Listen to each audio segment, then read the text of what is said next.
To date, close to 7,000 different people have scaled Mount Everest, the highest mountain in the world. But there is one mountain thousands of meters shorter and not even in the top 100 highest peaks in the world that no one dares to climb. Not even the most experienced mountaineers. That mountain is Mount Kailash. In the late 20th century, a group of Siberian mountaineers attempted to summit this mountain.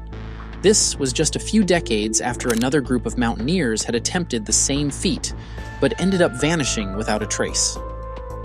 Hours into the climbing, each of the climbers made a shocking discovery.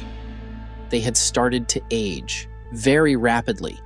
Their hair and fingernails had grown out significantly, making them look like they'd been living on the mountain for a few weeks, rather than just climbing for a few hours. Not even anywhere close to the peak of the mountain, the climbers decided to abandon the expedition and go back to their normal lives. Unknown to them, normal went out the door the day they decided to climb Mount Kailash. Barely 1 year after their climbing attempt, every single one of the climbers who went on that expedition died. And while that is mysterious enough on its own, the conditions under which all of the climbers died turn out to be even more strange. The climbers, who were all young men at the time of the climb, died of old age, which suggests that the mountain had caused them to age by decades in just 1 year. Experts who have been looking into this mountain say that this may not even be a mountain at all, citing its near-perfect sides. They say it might actually be a man-made pyramid built by an ancient but technologically advanced civilization. Some would conclude this race to be divine. Others would insist that they are extraterrestrial. For several days, I scoured the internet, reading, watching, and listening intently to literally everything I could find about Mount Kailash. The result of my findings? A lot more questions than answers. This is probably the most mysterious geological phenomenon to ever exist. Chapter 1. The Mystery of Mount Kailash. Mount Kailash, also known as Kailash Parvat, or the Stairway to Heaven, is located in the southwest corner of Tibet. For many centuries now, this mountain has captivated the collective imagination of the entire human race for many mysterious reasons. And the fact that the mountain sits on the border between China and India isn't even one of them. The mountain also seems to have a thing with the number 4.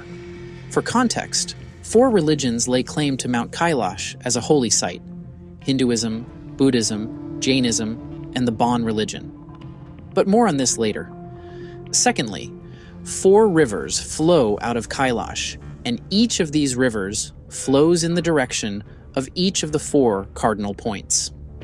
First is the Indus River, which flows north. Then we have the Sutlej, which flows west. Third is the Brahmaputra, which flows east. And then we have the Karnali River, which flows south.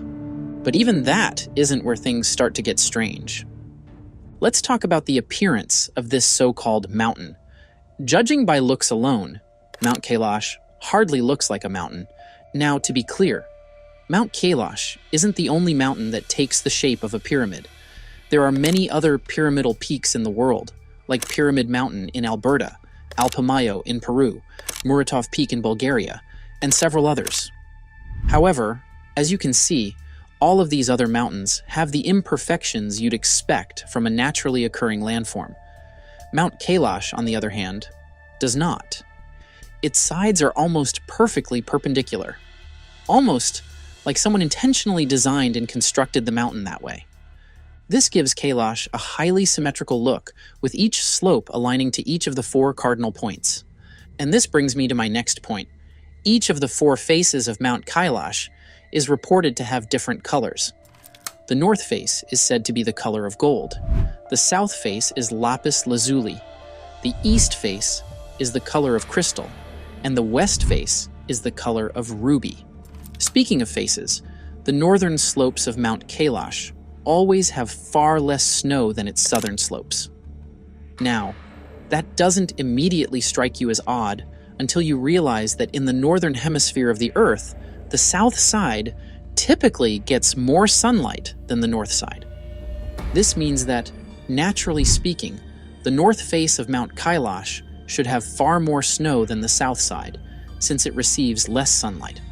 But once again, Mount Kailash bends the law of nature, and its northern slope experiences relatively little snow in comparison to the south face that gets more sunlight and still manages to welcome glaciers and snowfall all year round.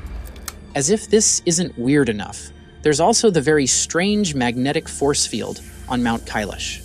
On a good day, finding your bearing with a compass is a pretty simple task, since the Earth's magnetic field is as straightforward as a bar magnet with a North Pole and a South Pole. On Mount Kailash, however, that law seems to break entirely. People who have tried using a compass at Mount Kailash have found that it never works. The needles just keep spinning and never end up pointing north.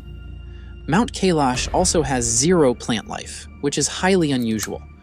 Mountains always have trees and plants growing out from their fissures. But strangely, on Mount Kailash, not even one plant can be found. It's completely barren. Now, here's where things go from weird to, quote, too coincidental to be random, unquote.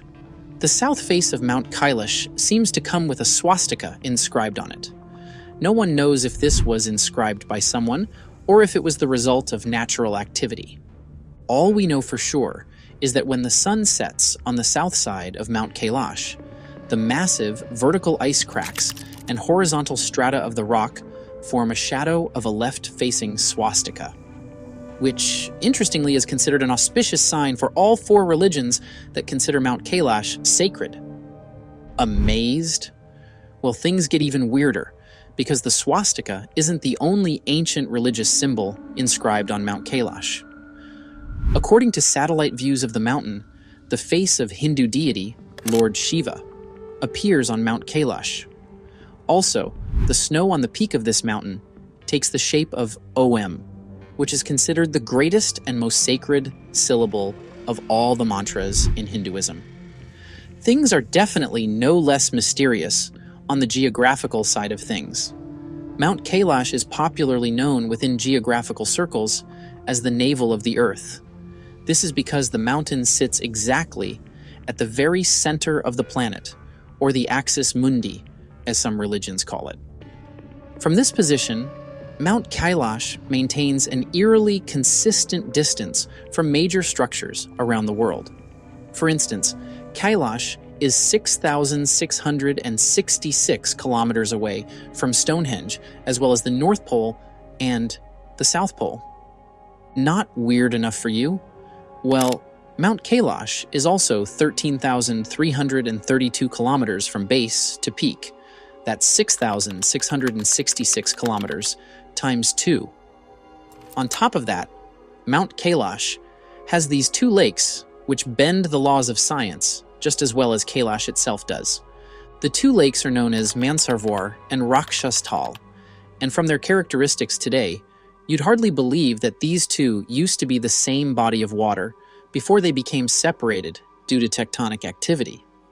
On the one hand is Mansarovar. It's a freshwater lake, round like the sun and boasting aquatic life. But here's where things get interesting. Mansarovar is the highest freshwater lake in the world. However, even at its altitude, the lake never freezes over, no matter the time of the year. The lake also never moves, regardless of what extreme weather condition hits the area. Rakshastal, on the other hand, is completely different. Also called the Demon Lake, Rakshastal is shaped like the crescent moon, extremely salty, does not support life, and is quite turbulent compared to the Mansarovar. On top of that, locals claim that the Rakshastal periodically vanishes, leaving behind parched ground, only to mysteriously reappear at full volume later, like it never left in the first place. This is why some people refer to the lake as the Ghost Lake. However, none of these features of Mount Kailash are as bewildering or as terrifying as the experiences people have had trying to climb this mountain. Besides the horror story of the Siberian climbers, who died of old age after climbing Mount Kailash, There are other less terrifying but still unexplainable encounters that climbers have recorded on this mountain. In fact, except you're a hardened cynic, you'd probably be, at least, open to the idea that there's something or someone on this mountain who does not want anyone climbing it. Climbers have reported finding themselves suddenly going back the same way they came while trying to get to the peak of the mountain, almost like the mountain changed position as they climbed. Others were forced down by sudden, unexplained blizzards or rainstorms from nowhere, while some simply felt a mysterious wave of illness that made it impossible for them to continue. Colonel Wilson, one of the many mountaineers who tried to scale the summit of Mount Kailash, said, "Just when I discovered an easy walk to the summit of the mountain, heavy snow began to fall, making the ascent impossible." Sergei Chistyakov's experience was even far worse. In the words of the Russian climber, "When we approached the foot of the mountain, my heart was pounding. I was in front of the sacred mountain, which has never been beaten. I felt extremely emaciated, and suddenly I was captivated by the thought that I do not belong on this mountain, that I must necessarily come back. As soon